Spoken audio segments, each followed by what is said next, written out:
Welcome back to In Your Neighborhood. We're at Colonel Ricketts Hard Cider Winery in Benton. When it's time to empty a barrel, the cider is pumped out into glass jars. The color and taste can be affected by the cider's location in the barrel. All of these down here, you can see they're all pretty similar in color, but they're from different points in the barrel. The lighter color is from the top of the barrel, less apple particulates because they've sunk down lower. This one, see how dark that is? That's lower in the barrel. About the 3/8 point of the barrel, it starts to get this color and darker. Down at the bottom, you can still get stuff right next to the mother, but it still has yeast and sugar in it. So you don't want to put it in a bottle and have the bottle explode or something happen like that. So we put it in one of these glass containers. We'll put a percolator on it, like these have percolators on it, and let it work through. Before the cider is bottled, it goes through 4 filters, the last one being a 0.45 micron filter. That's really small. Colonel Ricketts currently has 7 varieties of hard cider in bottles. Based on what I now know about the cider making process, I wondered how they achieved such a wide range of tastes. If the apple itself is different now, does your, I don't know, for lack of a better word, formulation that in the barrel have to change to compensate for what is or is not in the apple? We do things really simple, and we're not trying to change our formulation to accommodate the apple. We'll change the end product. So we'll have a sweeter wine if there's more sugar in it, or we'll have one with higher alcohol content if it has more sugar and it's kept at a higher temperature. So we kind of go with what the apple gives us. That being said, the type of apples used to make the cider has a significant effect on the taste. Rob suggested I sample 3 different ciders to experience the flavor variations, and I thought that was a brilliant idea. But here's 3 of the ones that are very different. The first one is apple sip. We named it because it's apples and you're supposed to sip it.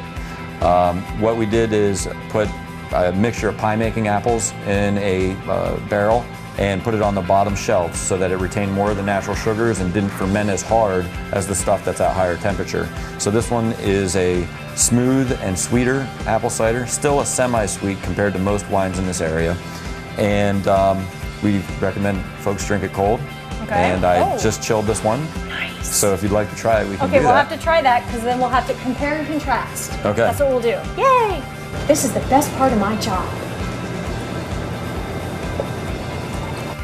And I have to do quality control, so I'm going to pour myself a small glass That's too. right, because if it's bad, you need to know about it ahead of time. Sure. Now this one is made in a whiskey barrel like all of our ciders are. Okay. And like I said, it's pie making apple, so it's kind of sweet. So just a little bit of a sip, and then you're going to feel it through the back of your throat. Okay.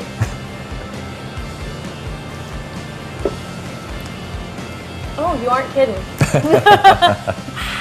Let me tell you, the Jack Daniel's burn comes through, and it is good. Okay, the next one I have, I just took the top off it. This is Empire Estates, made from only Empire apples. It's a New York apple. It's kind of a hybrid of a Macintosh apple, so it's got that sour taste to it. This wine, when we put it in the barrel, worked very hard and created a lot of alcohol. So it had a high alcohol content, and when it was all done, it had the sour apple taste and a dryness to it with a high alcohol content. So tell me what you think of that. I got a little tiny one. Oh my. Just the smell of it.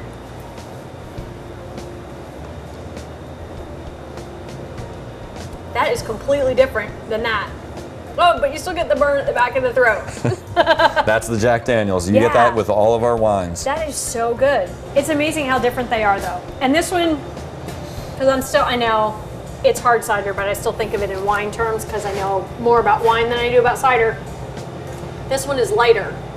That's right. Not just in color, but I mean in the body of it or the taste of it on your tongue. It's not, it tastes lighter, and I guess it's the sour apple. It's kind of crisp. The sour apple is crisp, but also whenever you have unmixed ciders, they come out with a lighter taste. So whether it's a Macintosh, an Empire, a Red Delicious, or a Fuji, all of which we have separate ones for those. We get 15 bushel of those particular apples and put only those apples in the barrel. When that's all done, it has a lighter taste because there isn't a cocktail of apple juices in there. The apple sip is a mixture of pie making apples, so there's a cocktail of juices in there. And then the next one that we try, Satin Gold, has a cocktail of juices in it, so it will have a not as light taste, but it will be a very smooth taste. Okay. Okay, so we'll and try this is the one that typically comes off the top. That's correct. See, look, I have been paying attention.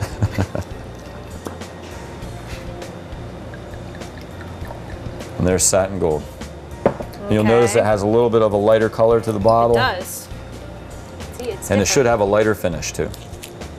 Okay.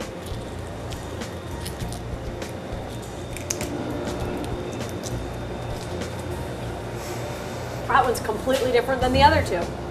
Ah, and there's the burn at the back of the throat once again. Just making sure we get that all the way through. You may have noticed that Colonel Ricketts is referred to as a winery. Each of their bottles is labeled as wine. That has everything to do with the alcohol content.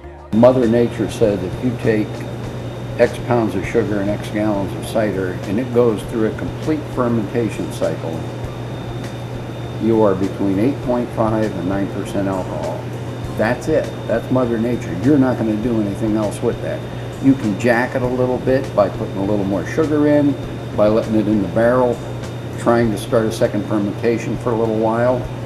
But what most people do, making this on their own, when it's done, they pour alcohol in it to fortify it. Colonel Ricketts adds nothing to their cider.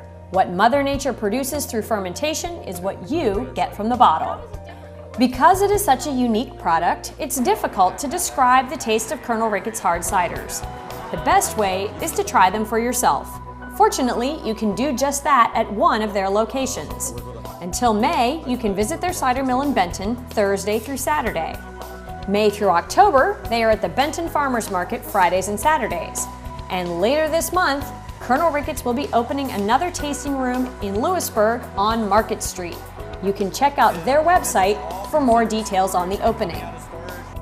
Before we left Colonel Ricketts, my videographer Jill Kottner and I had to sign the wall in the tasting room. As you can see, it's a bit of a tradition. Well, that does it for this episode of In Your Neighborhood. A great big thank you to everyone at Colonel Ricketts Hard Cider for a very tasty morning and afternoon. And if you want to check them out online, you can visit them at colonelricketts.com. And while you're online, be sure to check out our Facebook page and our YouTube channel and our website at ccnnews8.com. I'm your host, Jennifer Wakeman. Thanks for watching.